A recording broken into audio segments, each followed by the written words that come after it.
মাস আসলে খ্যাপা কুত্তার মতন খেপে যায়। ভাদ্র মাসের কুকুর যেমন খ্যাপে, রবিউল আউয়াল মাস আসলে ভণ্ড মমতাজুলের মতন কিছু কুকুর মালকা খ্যাপে।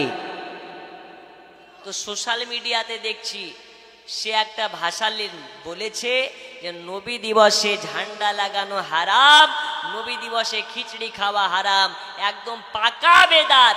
আমি আপনাকে চ্যালেঞ্জের সহিত বলছি, এই ভণ্ডটাকে যদি আপনার এলাকায় পান তো ওকে খাম্বার সঙ্গে বাঁধবেন। আরে মমতাজুল তো মমতাজুলদের গড ফাদার বাংলাদেশ থেকে যদি আব্দুর রাজ্জাককে হায়ার করে নিয়ে আসেন, কিয়ামতের সকাল পর্যন্ত ঈদে মিলাদুন নবীর খিচড়ি খাওয়া কিংবা ঈদে মিলাদুন নবীর জুলুস পালন করা হারাম। ওদের গড ফাদার আব্দুর রাজ্জাকের ক্ষমতা নাই একটা সুন্নি মৌলবীর সামনে বসে দলিল দেখাতে পারে। একজন পাকা চিটার মৌলবী আছে, 1 বছর থেকে তার আবির্ভাব ঘটেছে, কলকাতা বারাসাতে বাড়ি, নাম তার মমতাজুলের ফানি। কি নাম? মমতাজুলের ফানি। এই চিটার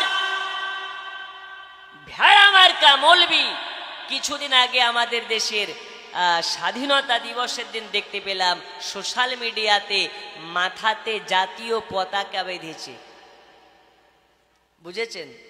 ঘাড়ে একটা ঝুলিয়েছে, তারপরে হাতে একটা ঝান্ডা নিয়ে স্বাধীনতার দিন স্ট্যাটাস দিয়েছে।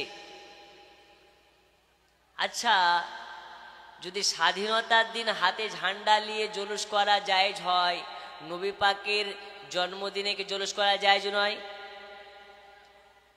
নবী পাকের আগমনের জুলুস মাধাইপুর গ্রামবাসীর সুন্নাত নয়, মদিনাবাসীর সুন্নাত। জোরে বলুন সুবহানাল্লাহ। এ ভণ্ড মমতাজুল রবিউল আউয়াল মাস আসলে খ্যাপা কুত্তার মতন খেপে যায়।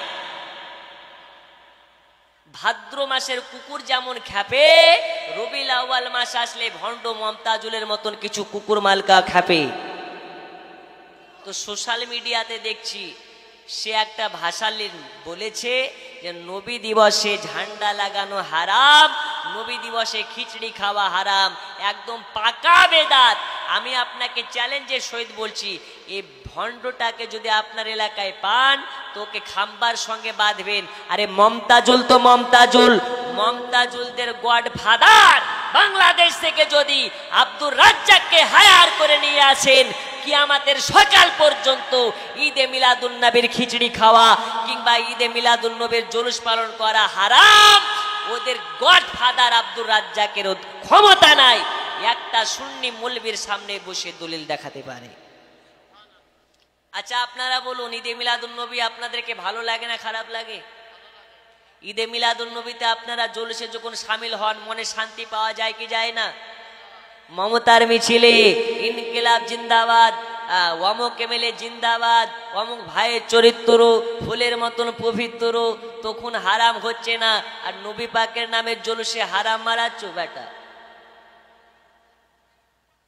পার্টির জুলুসে যাবেন নেকি পাবেন না, কিন্তু নবী পাকের জুলুসের জয় কদম হাঁটবেন, তয় কদমে কদমে নেকি। জোরে বলুন সুবহানাল্লাহ সুবহানাল্লাহ। ওই নবীর আগমনকে কেন্দ্র করে যারা সুন্নি, যারা নবী দিবসে পাড়ায় পাড়ায় খাচ্ছে খিচুড়ি আর বিরিয়ানি, আর ওই খ্যাপা মমতাজুলের গায়ে উঠছে চুলকানি। তা আমরা করবো কি? তুই যত পারবি চুলকা, মার্কেটে তোর জন্যই তো অবনী ঘষের মলম বেরিয়েছে, যত পারবি লাগা।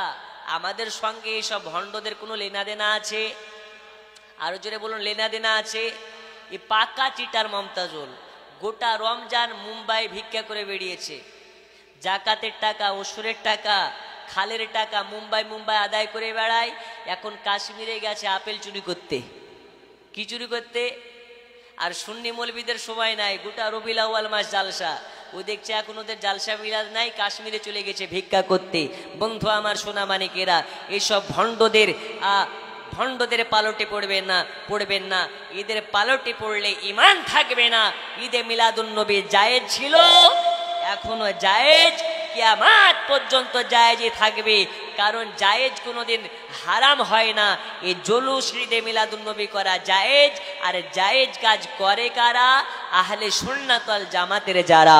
জায়েজ কাজ করে কারা? নবীর প্রেমের আশিক যারা। নবীর মোহাব্বতে আমরা জীবন দিতে রাজি আছি না নেই? একটু কারা কারা বলুন ইনশাআল্লাহ, আরো জোরে ইনশাআল্লাহ। আগামী বছর থেকে নবী দিবসের দিন কাজ করা বন্ধ করে দেবেন, কারণ ঈদে মিলাদুন নবী হচ্ছে সমস্ত ঈদের থেকে সেরা ঈদ। আচ্ছা, আপনি যখন ঈদুল ফিতরের দিন আসে, কুরবানি ঈদ আসে, সবাই বিদেশ থেকে বাড়ি আসে না আসে না? আপনারা ঈদের দিন কাজে যান, পাট ছাড়াতে যান, এই জোরে বলুন, পাট ছাড়াতে যান, রাজমিস্ত্রি কাজে যান। ওই ঈদের থেকে ওই এই ঈদটা হচ্ছে মূল্যবান ঈদ। কেন? আমরা যে ঈদের নামাজ পড়ি ওই ঈদের নামাজ পেতাম না যদি আপনারা আমার নবীর ঈদ না হতো। আর ঈদে মিলাদুন নবীর বাংলা মানে কি? ঈদে মিলাদুন নবী, মিলাদ মানে হচ্ছে জন্ম, ঈদ মানে খুশি, উৎসব। তাহলে নবী পাকের উৎসব যদি, নবী পাকের খুশি আগমন যদি নবী পাকের জন্ম না হতো, আমরা যে ঈদের নামাজ পড়ি, কুরবানির নামাজ